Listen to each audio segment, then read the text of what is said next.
Vamos a leer lo que dice la palabra de Dios. Les invito nuevamente a que ustedes puedan abrir sus Biblias. Lo vamos a hacer en el libro de Romanos. Y en Romanos vamos a buscar el capítulo 11 y vamos a leer desde el versículo 33.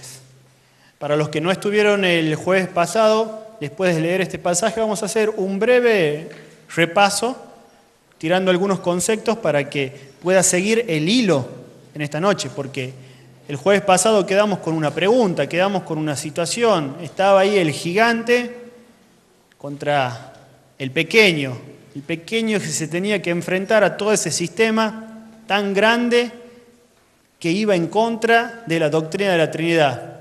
Y la pregunta que terminaba todo era diciendo ¿qué iban a hacer? ¿Si iban a quedar con los brazos cruzados o iban a levantar la bandera de la sana doctrina y defender la fe?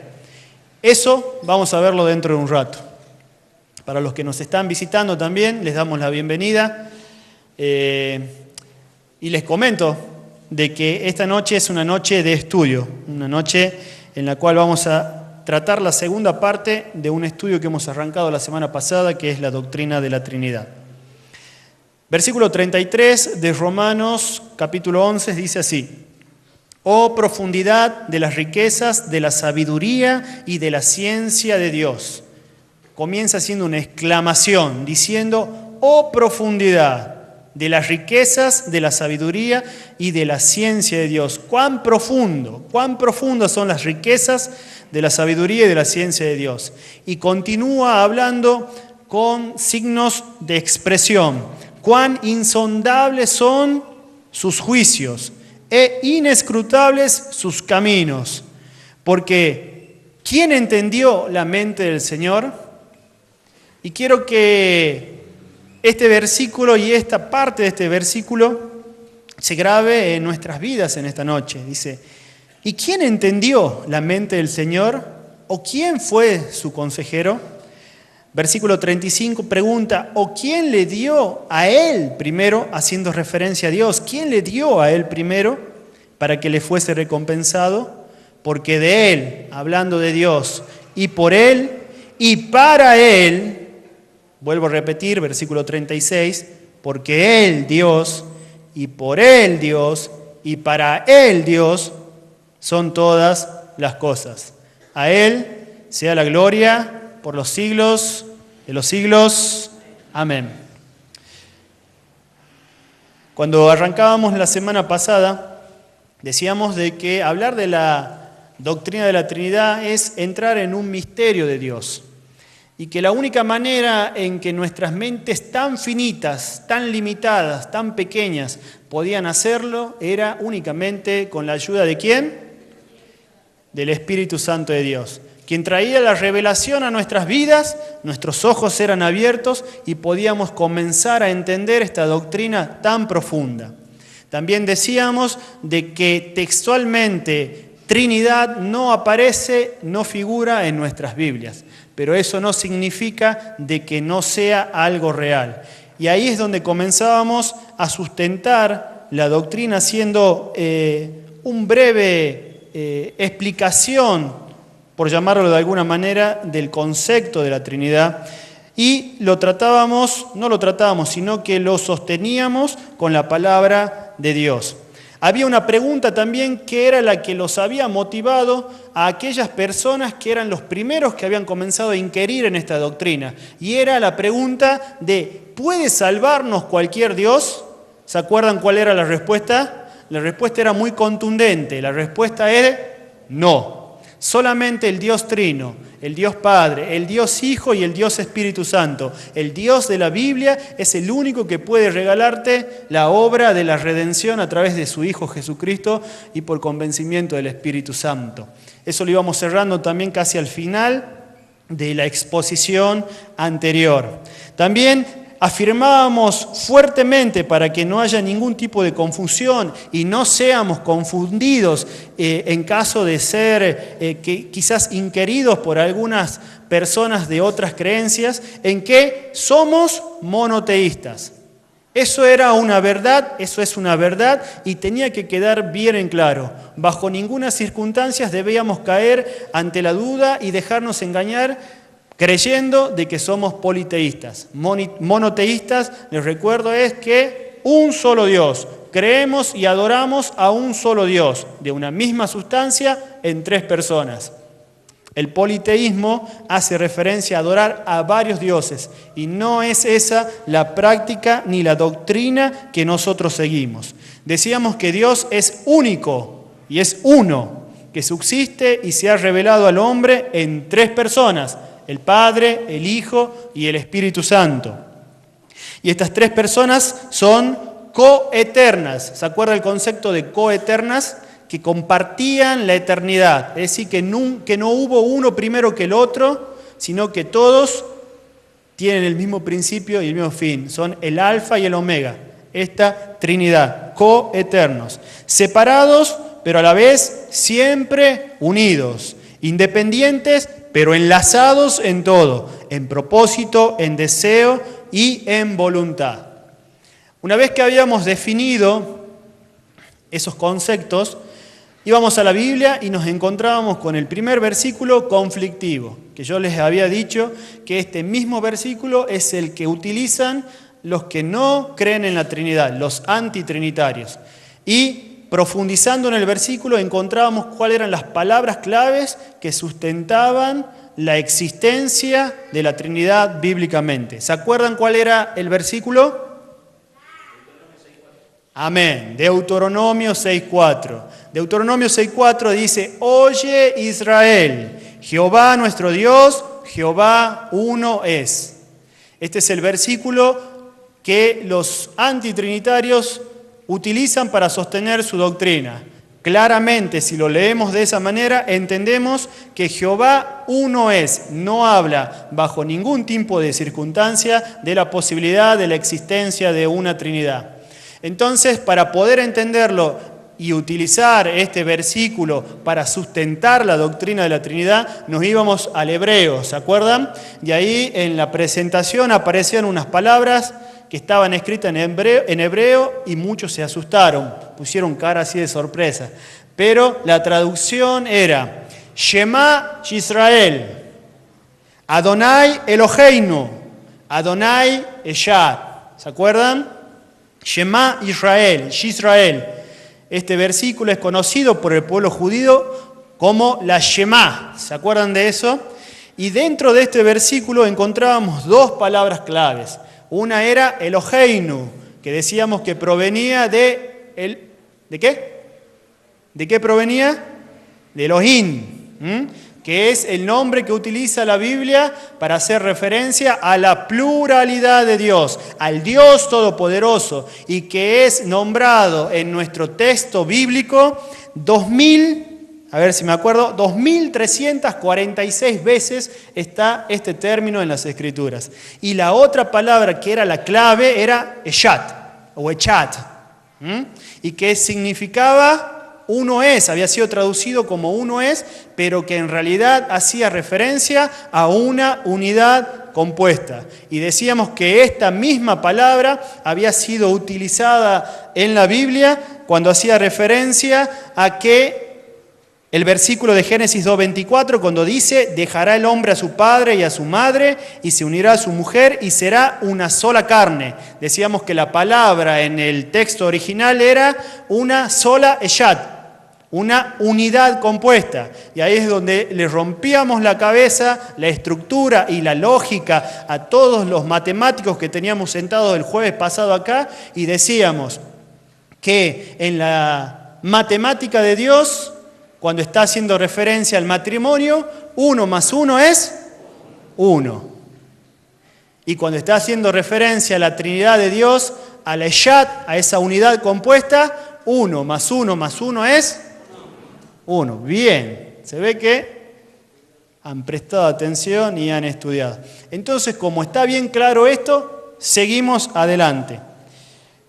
Una vez que definíamos estos conceptos, los respaldábamos con algunos versículos del Antiguo Testamento, que lo vamos a recordar nuevamente en la exposición de la segunda parte en esta noche. ¿Por qué? Porque era mi interés personal de que podamos sustentar la doctrina de la Trinidad en el Antiguo Testamento primeramente, en el Antiguo Pacto, y después también comenzar a ver cuál es la visión en el Nuevo Pacto. ¿Por qué? Porque decíamos de que las personas que podían confrontar nuestra fe diciendo que la doctrina de la Trinidad no es bíblica, podían llegar a decir que si nosotros la sustentábamos en el Nuevo Pacto, era sencillo, porque el Nuevo Pacto habla de Jesús y que Jesús es Dios. Pero si nosotros la sustentamos en la Torá, en el Antiguo Pacto, es una buena herramienta que podemos adquirir para poder defender esta doctrina también bíblicamente desde el punto de vista del Antiguo Pacto. Y inevitablemente hacíamos referencia a la historia. Y ahí es donde yo le preguntaba cuántos les gustaba la historia y levantó el 10% nomás las manos y el resto después decía no me gusta la historia. Después otros se acercaron y decían que no le gustaba ni historia ni geografía. Otro vino y me confesó, me decía, pastor, me saqué un 0 en matemáticas. No tenía nada que ver con nada, pero bueno, no les gustaba la historia. Pero hacíamos referencia un poco a la historia para entender cómo las corrientes de falsas doctrinas ya eran contemporáneas a los tiempos de los primeros apóstoles y también cómo a lo largo de los años que siguieron a esa época, también estas doctrinas seguían presentándose y muy fuertemente, inclusive hasta llegar a nuestros días. ¿Se acuerdan cuáles eran las 3 principales que habíamos elegido porque había más? La primera, la monarquiana. Esta doctrina, brevemente y recordándole y para que tomen notas los que están por primera vez, esta doctrina negaba. Esta falsa doctrina estaba caracterizada por la negación a las 3 personas divinas de una existencia propia y distinta en favor de un monoteísmo radical. Es decir, los que apoyaban esta doctrina eran tan celosos de mantener su doctrina monoteísta que se fueron ya al límite, se fueron ya al extremo y se volvieron tan radicales que no les cabía en su cabeza de que Dios se presentaba en la Biblia como 3 personas. Entonces, para ellos, eso no existía. Ese es el monarquianismo. En otras palabras, el Padre, el Hijo y el Espíritu Santo nunca existen todos al mismo tiempo, sino uno después de otro. ¿Por qué? Porque del monarquianismo se desprendía una corriente que era el modalismo, donde decían de que Dios a través de la historia se había manifestado en las 3 personas, pero que había tenido un principio y un fin su acción. Primero el Dios creador, el Dios Padre, hasta que llega Jesús. Ahí termina la función del Dios Padre y comienza la función del Dios Hijo Jesús, que hace el plan de salvación y termina con la aparición del Espíritu Santo. Entonces decían de que Dios se presentaba en 3 modos, por eso lo denominábamos modalismo. Y decíamos que actualmente en las iglesias, sin querer, muchas personas profesan el modalismo sin entenderlo. ¿Por qué? Porque el modalismo está muy relacionado a los sentimientos, a las sensaciones, a lo psicológico. Entonces muchas personas que se dejan llevar por el alma y dentro de las reuniones, las celebraciones, de acuerdo a cómo sienten la manifestación de Dios en su vida, es el Dios al cual ellos siguen. Si sienten el calor de un padre, obviamente siguen al Dios Padre. Si sienten el calor de un hermano, de un hermano, hace referencia al Dios Hijo. Y si sienten la presencia de Dios como un compañero, como un consolador, están haciendo referencia a la presencia del Dios Espíritu Santo. Sin entender de que en realidad es un solo Dios en 3 personas y que es lo más importante que nos tiene que quedar en claro a nosotros. En esto no tiene que haber duda, no tienen que salir confundidos, ni mucho menos. Es un solo Dios que se manifiesta en 3 personas. ¿Vamos bien hasta ahí? Entonces el monarquianismo, y había otra corriente que era una de las más peligrosas porque tenía el apoyo de Constantino, que era el arrianismo, que tomaba el nombre de Arrio, que era un presbítero de la iglesia de Constantinopla, de la iglesia de Alejandría. Y él decía de que si el Padre ha creado al Hijo, el ser del Hijo tiene un principio. Ha habido, por lo tanto, un tiempo en que el Hijo no existía. Al sostener esta teoría, negaba la eternidad del Verbo, lo cual equivale a negar la divinidad de Jesús. Es decir, Arrio decía de que existía Jesús, pero que había sido creado por Dios Padre, por lo cual lo hacía carecer de su función de Dios eterno. Y al carecer esa función, al no presentarse esa característica en la vida de Jesús, totalmente dejaba de aparecer su característica de divinidad. Esa era lo principal que defendía el arrianismo y que hasta el día de hoy se mantiene y que es defendido por los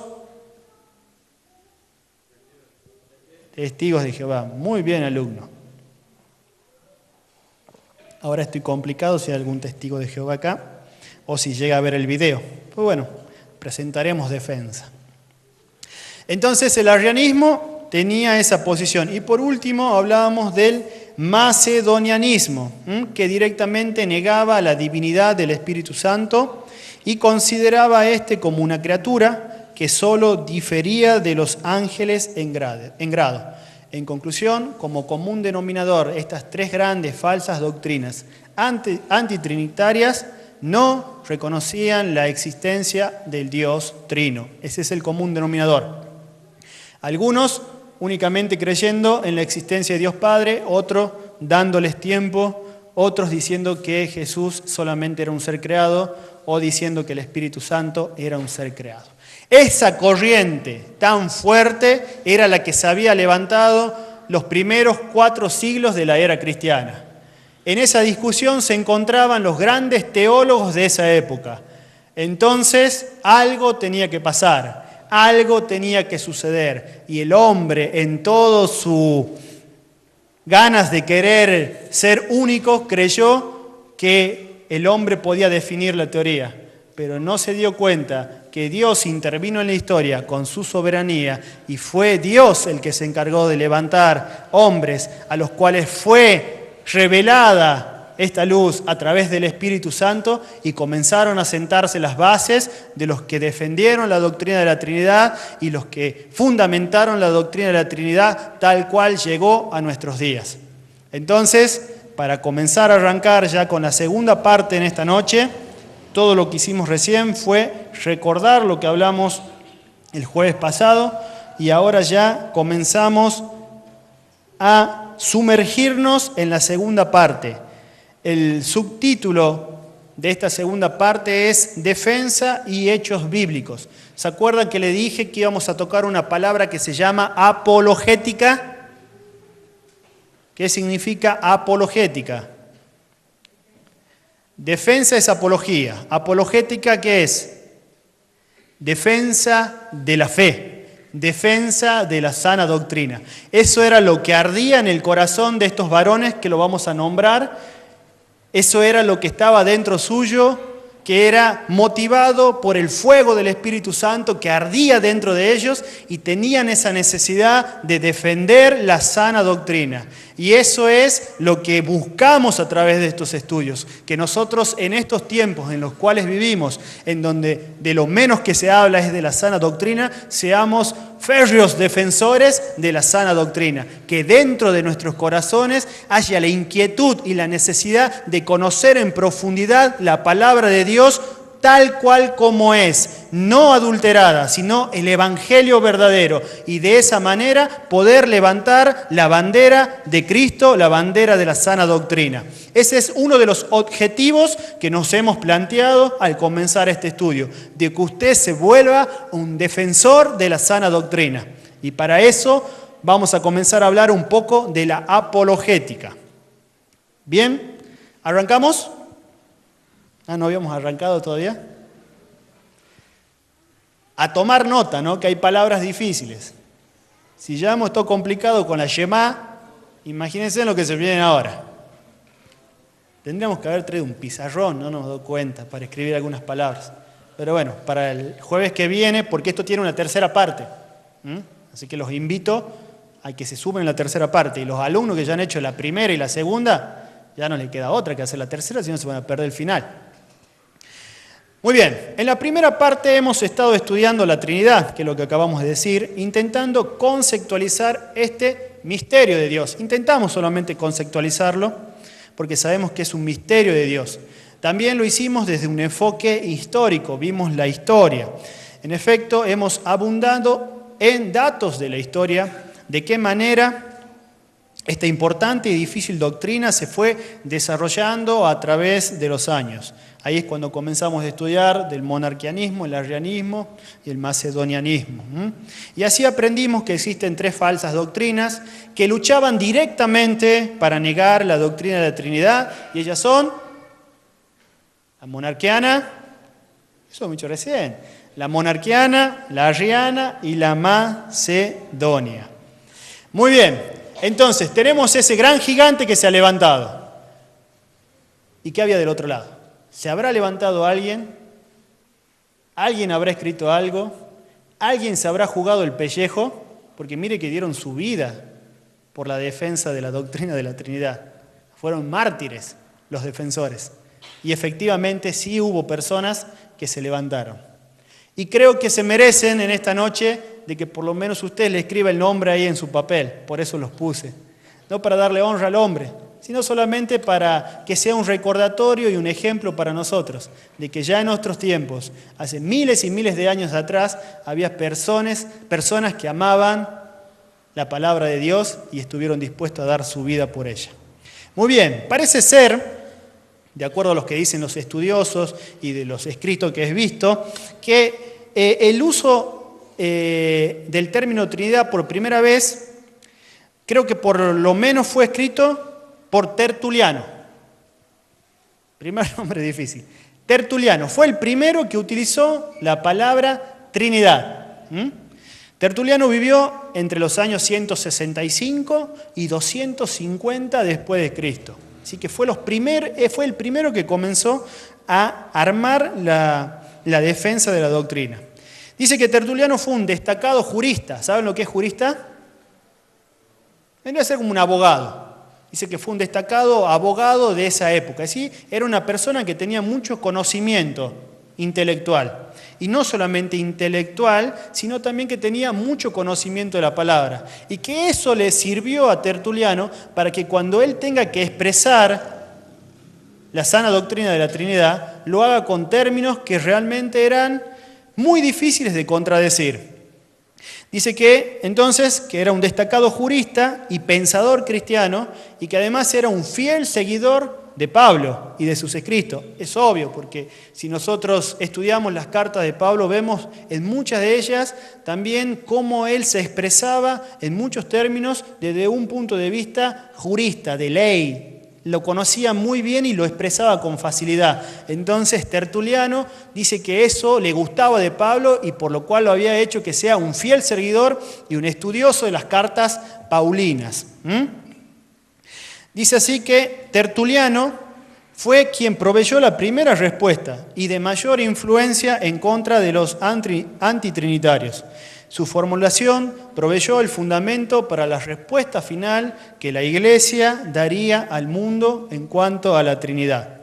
Tertuliano insistió en que hay solamente una sola naturaleza divina. En eso basaba. Tertuliano insistía fervientemente que hay solamente una sola naturaleza divina. En estos conceptos que son los más importantes, me voy a tomar el tiempo para que ustedes puedan anotarlo. Una sola naturaleza divina y que el Padre, el Hijo y el Espíritu Santo tienen en común esta sola naturaleza divina. Es decir, que esta naturaleza divina es común para Padre, Hijo y Espíritu Santo. Entonces llegaba a la conclusión que hay solamente una naturaleza divina y tres personas divinas. Esto era lo que Tertuliano dijo, esa fue la base, eso fue lo primero, fue el primero que se animó. Obviamente que yo lo estoy resumiendo muchísimo, ¿no? Pero la idea de Tertuliano era esa. Él se presentó ante los concilios y debatió cara a cara, frente a frente, exponiendo su vida contra los otros teólogos con esta doctrina, con esta defensa. Dios es uno solo, tres personas. Una sola divinidad, tres personas divinas. Muy bien, ese fue Tertuliano, el que arrancó. Otra de las personas que se destacan en el desarrollo de la doctrina bíblica de la Trinidad es Atanasio. Atanasio se escribe sin H y con S. Atanasio fue el que apareció después de Tertuliano. Dice que Atanasio nació en Alejandría en el año 300, es decir, 50 años después que había fallecido Tertuliano. Y murió en el año 373. Aunque en ese tiempo Atanasio todavía era relativamente joven, también jugó un papel importante en la defensa de la doctrina. ¿Qué quiere decir esto? Que era tanto el amor que tenía la palabra, y voy a insistir toda la noche en esto porque es una de las cosas que más me apasiona cuando estudio esto, que aún siendo joven Atanasio ya se animaba a defender sus convicciones, a defender en lo que él estaba seguro que creía. Y como les dije, no por una cuestión personal, sino porque había sido revelado por el Espíritu Santo a su vida. Entonces, muy joven entra en toda esta discusión, jugando un papel muy importante en la defensa de la doctrina. Fue el primero que formuló oficialmente la expresión que sintetiza las creencias que estos primeros defensores de la sana doctrina expusieron en público. ¿Qué es lo que hizo Atanasio? Si bien Tertuliano ya tenía la idea, Atanasio la escribió y la presentó, la expuso. Algo parecido a lo que hizo Lutero muchos años después. Profundizó en el estudio de la palabra y se presentó y expuso las tesis. Atanasio hizo exactamente lo mismo y fue el primero que la escribió. ¿Y qué es lo que escribió Atanasio? Dice así: creemos en un solo Dios, Padre, omnipotente, creador de todas las cosas, de las visibles y de las invisibles, y en un solo Señor, Jesucristo, Hijo de Dios, nacido unigénito del Padre, es decir, de la sustancia del Padre. Y quiero que se le vaya grabando en su cabeza esta palabra sustancia, porque es una palabra clave que vamos a desarrollar más adelante.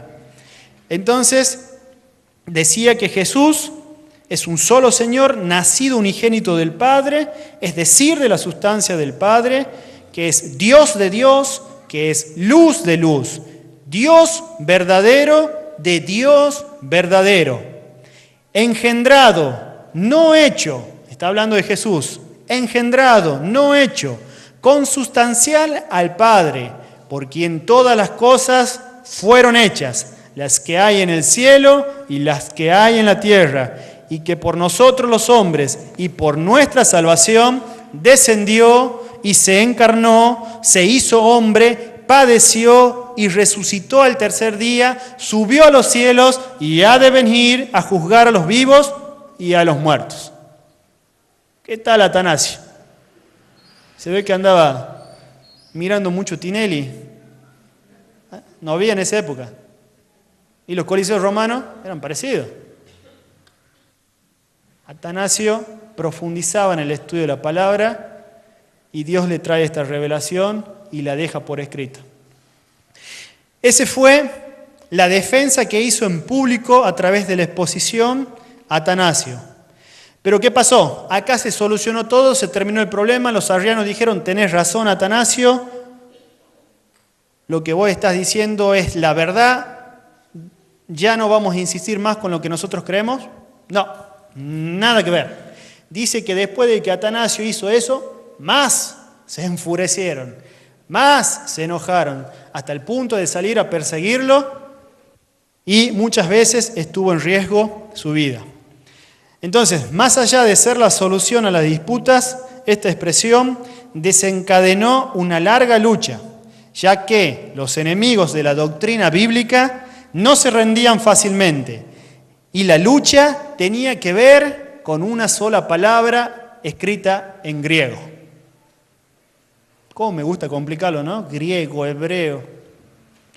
Y aquí sí necesitamos que presten mucha atención y que por lo menos hagan de cuenta que acá está el pizarrón y yo lo voy a escribir. Es la palabra que fue la palabra del conflicto en la definición de la doctrina de la Trinidad. La palabra es homoousias, con H. Homoousias. ¿Y qué significa homoousias? Es una palabra compuesta. Homo significa mismo. Mismo. Y ousias significa sustancia. ¿Se acuerdan que les decía que sustancia iba a ser una palabra clave? Entonces, una de las palabras era homoousias, que significa de la misma sustancia. Esto es lo que defendía Atanasio y Tertuliano. La confesión de Atanasio dice que el Padre, el Hijo y el Espíritu Santo son la misma sustancia. Los arrianos objetaban a esta formulación de la verdad bíblica, ya que ellos consideraban que la palabra que se tenía que utilizar era homoiousias. Homoiousias. La misma palabra que han escrito recién, después de homo, pónganle en una i. Una letra complicaba todo. ¿Y qué hubiésemos dicho ahora? Bueno, está bien, nos pongamos de acuerdo, sí suena igual.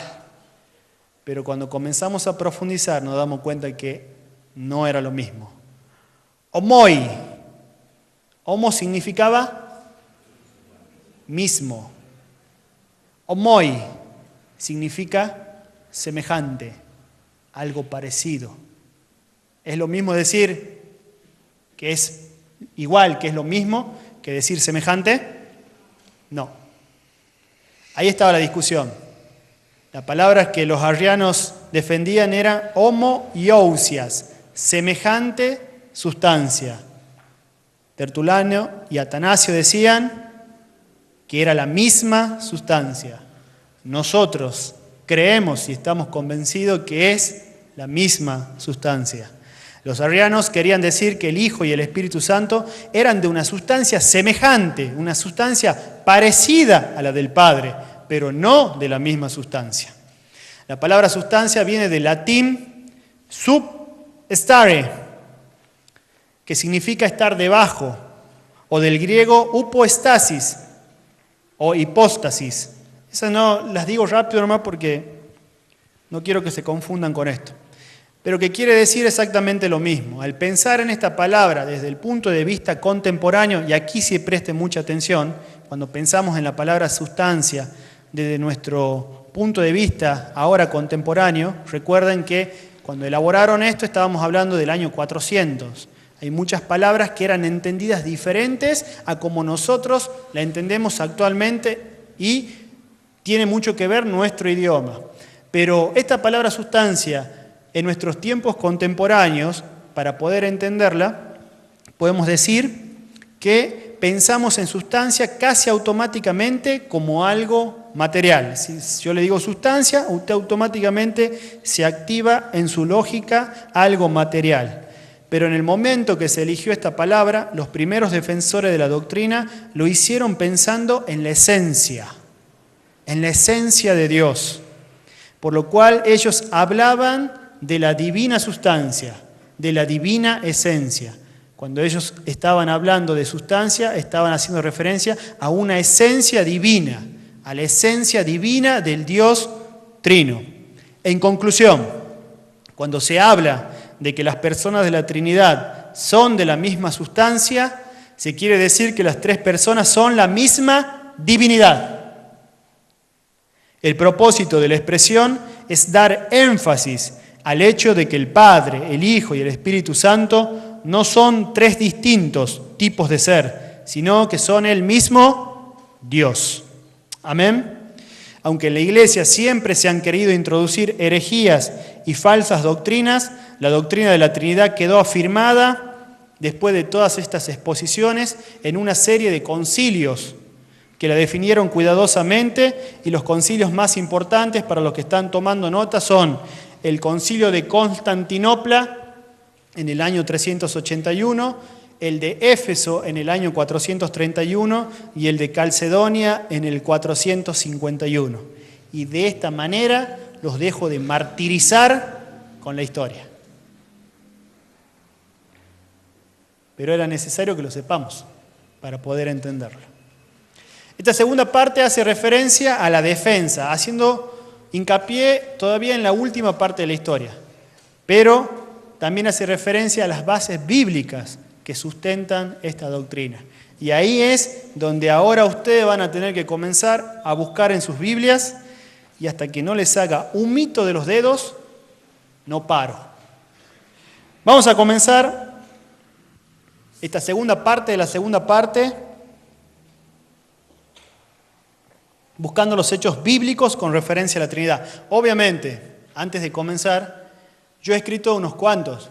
Existen montones, que usted, si quiere seguir con el estudio y profundizar un poco más, puede hacerlo, o si quiere puede acercarse y yo les puedo dar un listado de muchos más versículos que sustentan la doctrina de la Trinidad tanto en el Antiguo Pacto como en el Nuevo Pacto. Desde sus primeras páginas la Biblia habla de Dios como un Dios plural. ¿Se acuerdan de Elohim? ¿Qué significaba Elohim? Dios poderoso, la pluralidad de Dios, desde el principio de las Escrituras, desde el Génesis 1:1 hasta el último versículo del Apocalipsis, hace referencia a la pluralidad de Dios. La Biblia siempre habla de la pluralidad de Dios. Insisto, la palabra textualmente Trinidad no la van a encontrar, no la busquen, pero sí toda la Biblia habla de un Dios trino, y lo vamos a comenzar a ver. A ver, sería más correcto decir que desde el principio Dios nos habla en la Biblia como un Dios plural. Siempre, desde el principio, cada vez que Dios se expresa a su pueblo, lo hace hablando como un Dios plural, hablando como un Dios trino. Primer ejemplo de esta cuestión es el versículo que vimos la semana pasada, Génesis 1:26. ¿Ya lo tiene? ¡Qué rápido! Está fácil. Génesis, primer libro de la Biblia, Bereshit. Estoy apasionado con aprender esto, así que Bereshit, Génesis, el principio. 1:26. Entonces dijo Dios, hagamos. Entonces dijo Dios, hagamos. ¿Qué está hablando? ¿En singular o en plural? Primer versículo de la Biblia donde Dios nos habla a través de su pluralidad, como Dios trino. Hagamos al hombre a nuestra imagen, conforme a nuestra semejanza.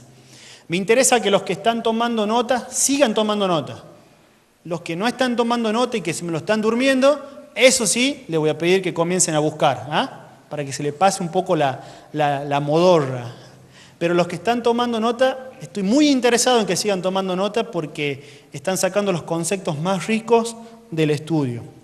Otro versículo, Génesis 3:22. Den la vuelta ahí nomás, un par de páginas, y dice así, y dijo Jehová Dios, está hablando en primera persona, en singular, perdón, y dijo Jehová Dios, ¿qué es lo que dijo? He aquí el hombre es como uno de nosotros. Comienza hablando en una forma singular y termina hablando de una forma plural. Clara evidencia de nuestro Dios plural, nuestro Dios trino. Quizás puede ser refutado, pero lo importante es que nosotros nos vayamos con el concepto, y muy seguros de que la doctrina es bíblica. Génesis capítulo 11, versículo 7. Era otro de los versículos que vimos la semana pasada, donde habla de la pluralidad de Dios. ¿Alguien lo tiene? Alguien que tenga voz potente, así se lo puede escuchar en la grabación, en la filmación. Génesis 11:7. A ver. Ahora pues, descendamos y confundamos allí su lengua. Bien. Para que ninguno entienda el habla de su compañero. Así es. Ahora pues, descendamos. Está hablando nuevamente el Dios plural, el Dios trino, y confundamos allí su lengua. Muy bien, vamos a irnos un poco más adelante. Busque Isaías, capítulo 6, desde el versículo 1 al versículo 3. Hemos comenzado a pisar un poco el acelerador en esta noche. Hemos comenzado a sustentar bíblicamente la doctrina de la Trinidad. Isaías capítulo 6, versículo desde el 1 al 3. ¿Ya lo tienen?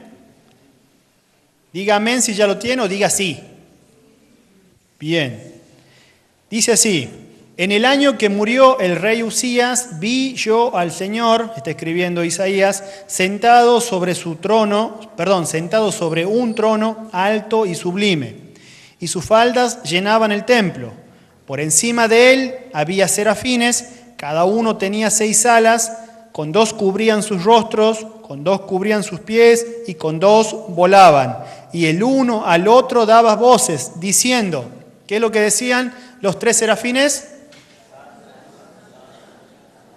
Mire, hermano, no vaya a querer, si llega a haber un aviso clasificado en el diario que dice se busca serafín, no se postule, ¿no? Porque yo creo que el serafín no debe haber dicho santo, santo, santo. O capaz que estaba negociando en ese momento el serafín la suba de sueldos y estaba medio desmotivado, entonces. Pero ¿cómo dice su Biblia? A ver, no le voy a decir que haga de cuenta que es un serafín, porque entraríamos en otra rama que no quiero entrar. Pero ¿cómo lo exclamaría usted si tiene la posibilidad de presentarse delante del trono de Dios, delante de la gloria de Dios y expresar estas 3 palabras?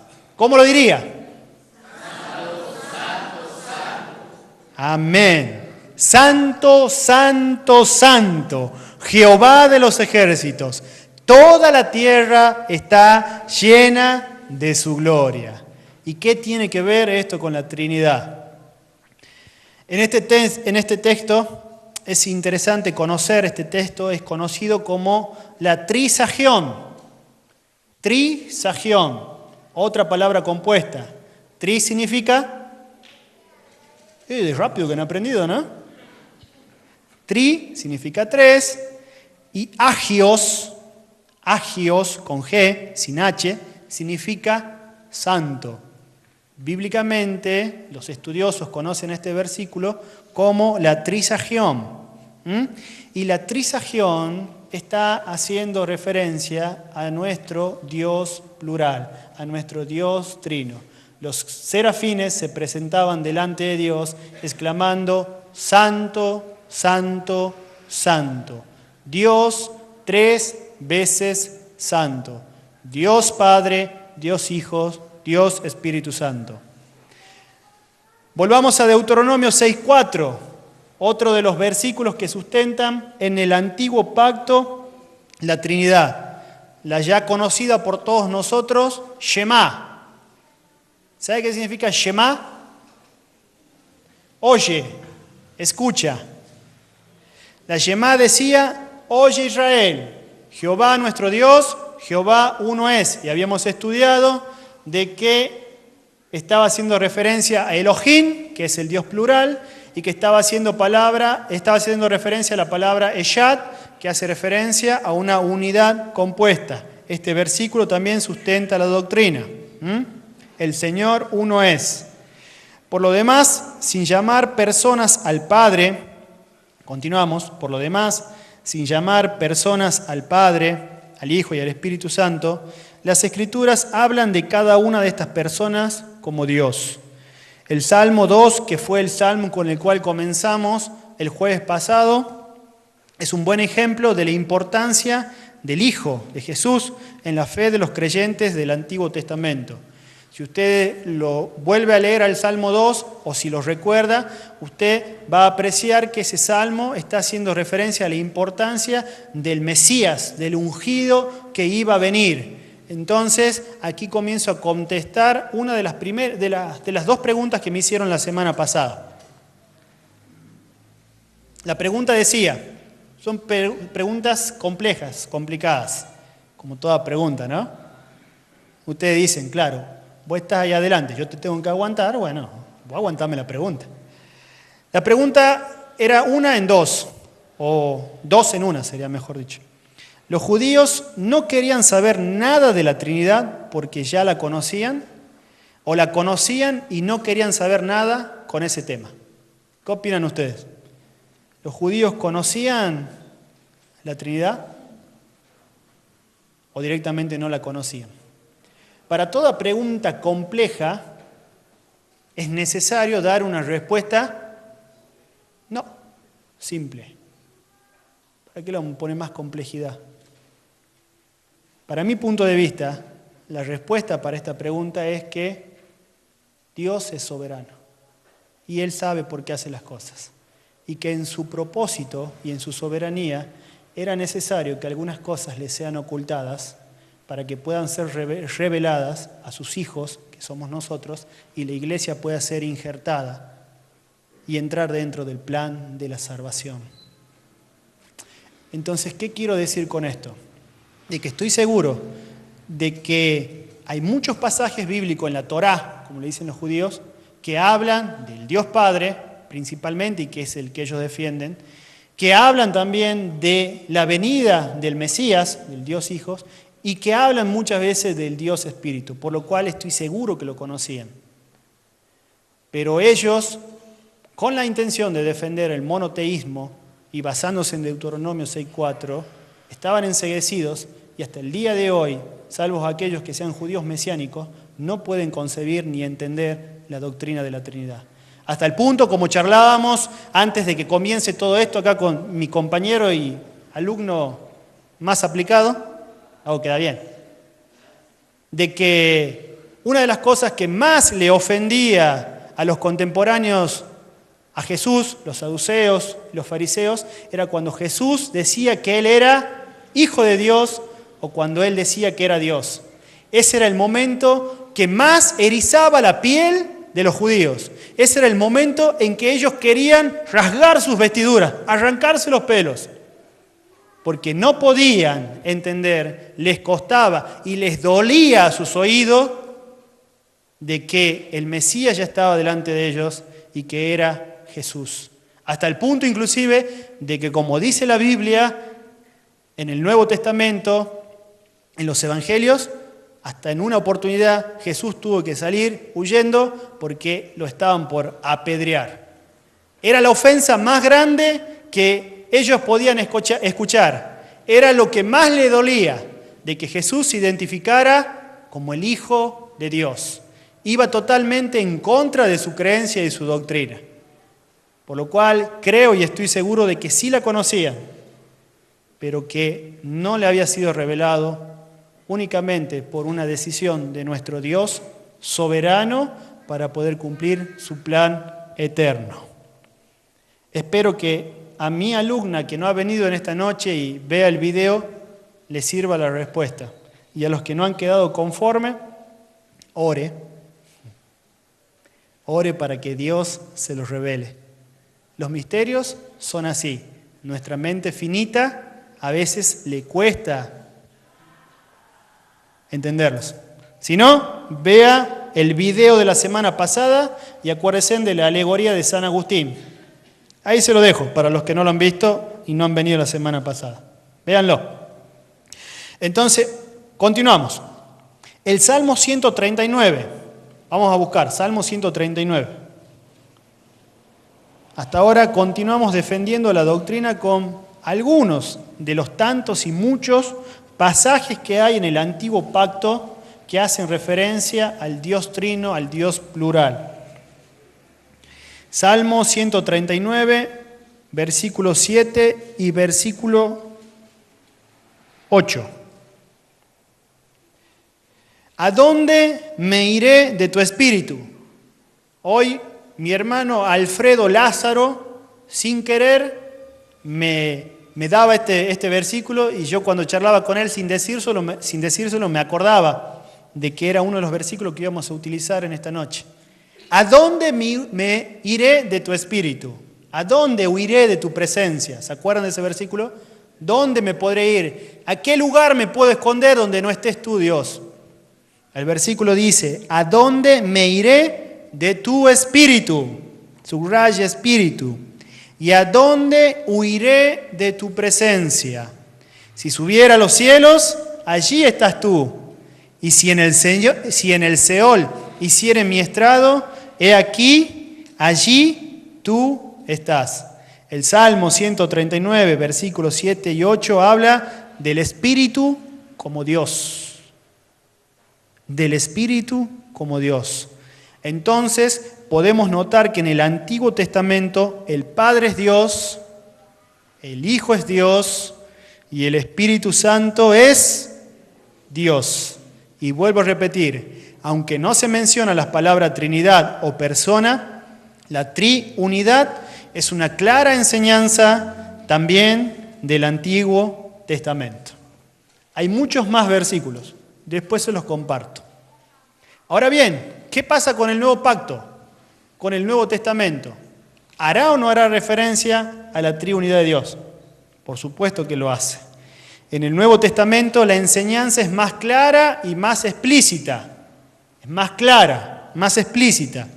Aunque tampoco en él se emplea la palabra Trinidad, una muy clara referencia está en el bautismo de Jesús, cuando Juan lo bautizó en el río Jordán. Y vamos a leer todos juntos y vamos a analizar lo que dice la palabra acerca del bautismo de Jesús en Mateo capítulo 3. Ahora comenzamos a ver la triunidad en el Nuevo Testamento. En el bautismo de Jesús, ¿sabían que Jesús se bautizó? Sí, muy bien.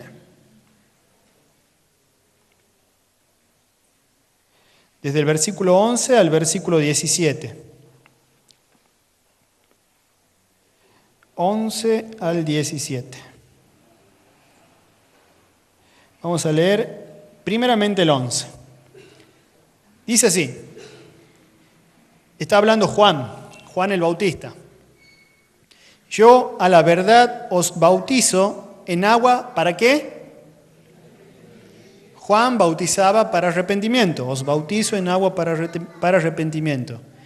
Pero el que viene tras mí, ¿a quién estará haciendo referencia? A Jesús, cuyo calzado yo no soy digno de llevar, es más poderoso que yo, y Él os bautizará en Espíritu Santo y fuego. Muy bien, de acuerdo a este versículo, vamos a comenzar a profundizar. ¿Para qué era el bautismo que Juan administraba? Para arrepentimiento. Claramente la Biblia nos dice que era para arrepentimiento. Muy bien, vamos a seguir leyendo. Versículo 13. Entonces, Jesús vino de Galilea a Juan al río Jordán para ser bautizado por él. Mas Juan dice que se le oponía diciendo, yo necesito ser bautizado por ti, ¿y tú vienes a mí? Pero Jesús le respondió, deja ahora, porque así conviene que cumplamos toda justicia. Entonces dice que Juan le dejó y lo bautizó. Freno de mano de nuevo. Vamos a analizar este versículo. Muy bien, decíamos que el bautismo de Juan es para arrepentimiento. Entonces, si el bautismo de Juan era para arrepentimiento, ¿por qué Jesús quería ser bautizado? ¿Tenía acaso algo de qué arrepentirse? ¿Por qué? Para toda pregunta compleja hay una respuesta sencilla. La respuesta es sencilla y la encontramos en el versículo 15. Pero Jesús le respondió, deja ahora, porque así conviene que cumplamos toda justicia. Jesús quería cumplir con toda justicia. Y dentro de esta justicia estaba la obediencia al Padre. Evidentemente, Él no se bautizó para arrepentirse de sus pecados. No, ya que la Biblia nos enseña que Él no conoció pecado. Entonces, lo que Jesús estaba haciendo en ese momento era dejando una enseñanza que trascienda los años y llega a nuestros tiempos de poder cumplir con este mandato que es una de los sacramentos que ya hemos enseñado anteriormente, instituidos directamente por Dios. Dios, Jesús, nos estaba enseñando la importancia de la obediencia. No le hacía falta, no era necesario para los ojos de cualquiera y aún para los ojos de nosotros mirándolo desde este lugar. pero Él lo hizo para que se cumpliese toda justicia, para agradarle al Padre, porque Él entendía que Dios ama a los que guardan sus mandamientos. ¿Amén? ¿Sabía eso? Dios ama a los que guardan sus mandamientos. Continuemos. En el versículo 16.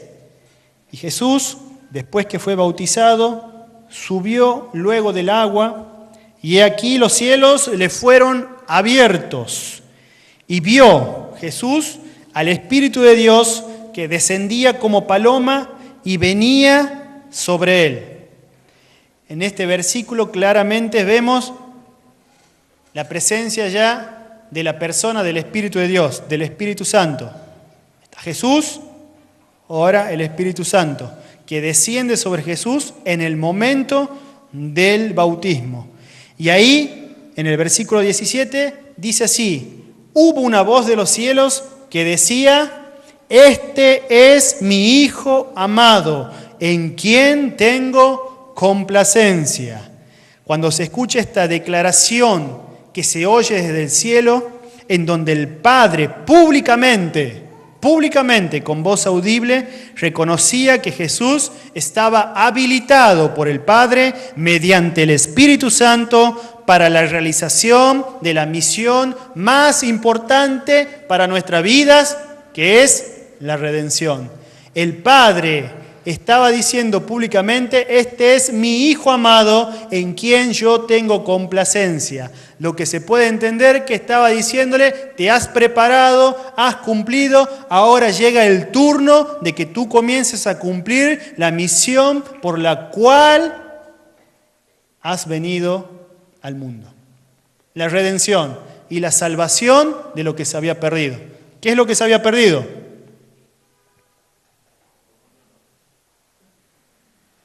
¿Qué es lo que se perdió? Tu relación con Dios. Era necesario de que Cristo venga a reconciliarnos con el Padre. ¿Se acuerdan el sábado pasado?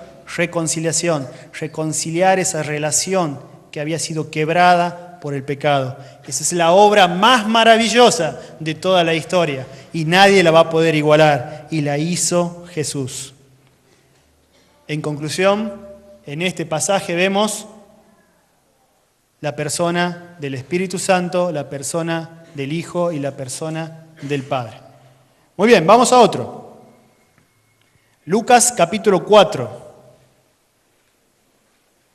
Cuando mi hermano pastor Eduardo le toque comenzar a hablar sobre la doctrina de la bibliología, van a tener que comenzar a estudiar la Biblia, ¿no?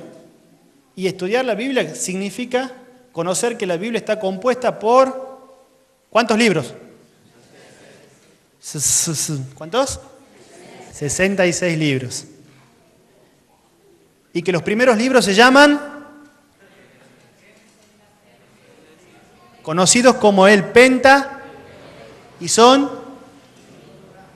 llaman Génesis, Éxodo, Levítico, Número, Deuteronomio.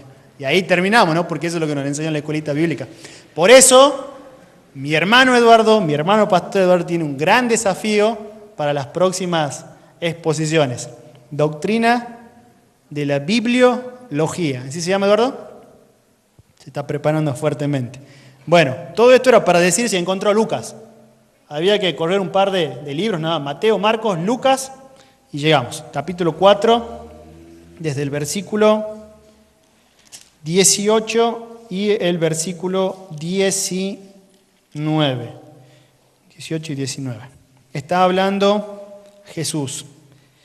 Dice así, citando también el libro de Isaías, obviamente, ¿no? El Espíritu del Señor está sobre mí. Esto lo dice Jesús. El Espíritu del Señor está sobre mí. Por cuanto me ha ungido para dar buenas nuevas a los pobres. Me ha enviado a sanar a los quebrantados de corazón, a pregonar libertad a los cautivos y vista a los ciegos, a poner en libertad a los oprimidos y a predicar el año agradable del Señor. ¿Cuántos de los que están presentes en esta noche han sido impactados por esta misión que Jesús tenía que cumplir? ¿Cuántos de los que están sentados aquí en esta noche quizás han sido sanados sus corazones quebrantados por Jesús? ¿Habrá alguien quizás? ¿Cuántos de los que están sentados aquí en esta noche eran cautivos y Dios a través de Jesús le pregonó la libertad? ¿Cuántos recibieron vista, haciendo referencia no solamente, y quizás ya haya alguno, una vista natural, sino una vista espiritual y sus ojos fueron abiertos? Todo esto es fruto de la obra y de la misión de Jesucristo. ¿Cuántos se sentían oprimidos y fueron liberados por el poder de Jesús? ¿A través de qué? De la predicación del año agradable del Señor. Eso es el Evangelio, eso es buenas noticias. Muy bien, de estos versículos entendemos que los aspectos o acciones que corresponden, a cada persona de la Trinidad en este texto son los siguientes. El Espíritu Santo, ¿qué es lo que hace? Piense, vamos, que le salga un mito. Lea. Sí, santifica, pero en este versículo, ¿qué es lo que hace? El Espíritu del Señor está sobre mí, por cuanto me ha ungido. Unge, el Espíritu Santo unge y capacita a Jesús para la misión. El Padre, ¿qué es lo que ha hecho? Ha enviado al Hijo con una misión específica. ¿Y el Hijo qué es lo que tiene que hacer? Ya ha sido instruido, ya ha sido ungido, ya ha sido capacitado, primeramente ha sido enviado. ¿Qué tiene que hacer? Ejecutar la misión, cumplir la misión, que consiste en ¿qué? En dar las buenas nuevas, en exponer el Evangelio, liberar a los oprimidos, dar vista a los ciegos, etc. Muy bien, eso lo vemos en Lucas capítulo 4, versículo 18 al 19, la actividad en el accionar dentro del plan de salvación del Dios Trino, Padre, Hijo y Espíritu Santo. Vamos a otro más, Segunda de Corintios, capítulo 13, versículo 14. Ya estoy terminando. Y durante toda la noche pensé que mi esposa se había ido y recién me di cuenta que está allá atrás.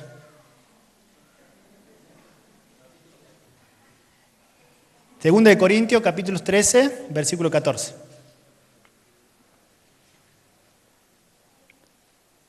¿Qué dice este versículo? La gracia del Señor Jesucristo, el amor de Dios y la comunión del Espíritu Santo sean con todos vosotros. Amén. Diga amén. La gracia del Señor Jesucristo, el amor de Dios y la comunión del Espíritu Santo sea con todos vosotros.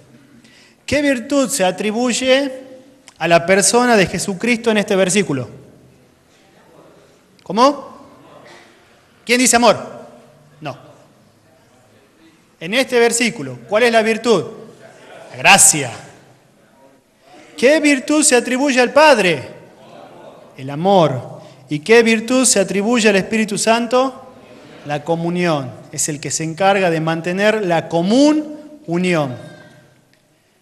¿Qué quiero mostrar con estos versículos? Primeramente, la presencia de las tres personas, el Dios Trino. Y segundo, también que usted pueda comenzar a entender cómo cada uno cumple una función y a la vez esa misma función también es cumplida por el otro, y esto nos ayuda mucho más a sustentar la doctrina de que es un solo Dios, porque como decía el hermano recién, Dios también en otros versículos, Dios Padre, se le atribuye la virtud del amor, como igualmente al Hijo y como igualmente al Espíritu Santo. Está hablando de que es un solo Dios, un Dios trino, tres personas, pero una misma sustancia. Y hasta aquí ya. Y hasta aquí llegamos esta noche. La próxima clase va a ser para comenzar a ver los atributos, ya concretamente, de estas tres personas de la Trinidad. Y termino con esta reflexión. Muy bien.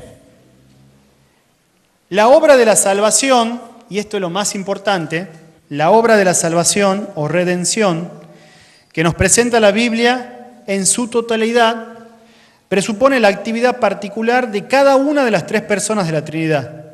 No es posible concebir la salvación tal como se nos ofrece en la Biblia sin que hagamos distinción entre las personas de la Trinidad y su actividad. Si se nos ocurriese eliminar, o como hicieron algunas doctrinas, eliminaron una de las tres personas al hablar de la salvación, sería una salvación radicalmente diferente de la que hemos aprendido y de la que se sustenta en la Biblia. Todas las obras de Dios tienen un solo autor. Todas las cosas proceden del Padre, son efectuadas por el Hijo y completadas en el Espíritu, en una sola actividad. El pueblo de Dios es creado por el Padre, redimido por el Hijo y santificado por el Espíritu. Por lo tanto, la salvación en su totalidad es obra del Dios Trino. Por lo tanto, si quiere tomar nota, la salvación en su totalidad es obra del Dios Trino.